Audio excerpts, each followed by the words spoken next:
Now, let's talk about why this cube is special, what makes it so good.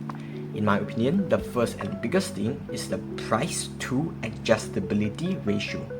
This is the single cube on the market where you get the most adjustability for the lowest amounts of price. For example, for the Tornado V3, you cannot control the corner stock magnet strength. And for cubes like the Gun 13 and 14, although you can adjust more, they are significantly more expensive. And the Gun 12 right now is actually quite cheap.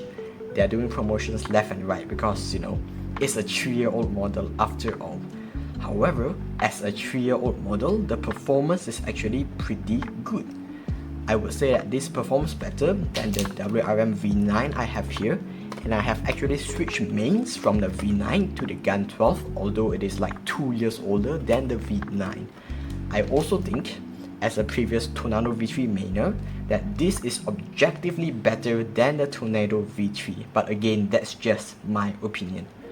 When it comes to comparing this cube to more expensive flagships such as, let's say, the moyu Weilong V10 or the moyu Super Weilong, I would say that they are about on par.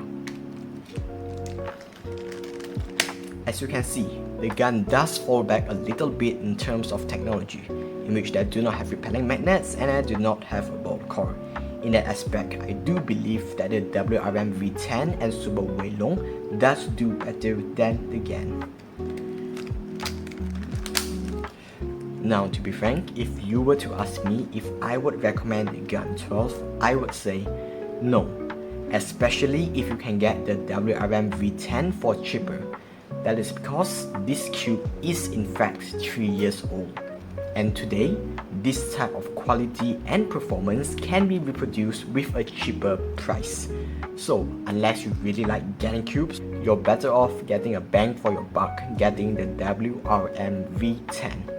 And if you want a really good gun, you just want the top of the market, just wait for the 15. When I post this video, I'm pretty sure the 15 is already out.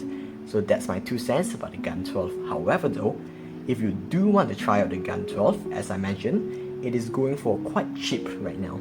And I do really like the feel of this cube. So if you have the money to spare and would like to try it, I'll say, go ahead. However, if you are tight on a budget and can only get 1 or 2 cubes, I think you should pass on this. I think you should get WRM V10 instead.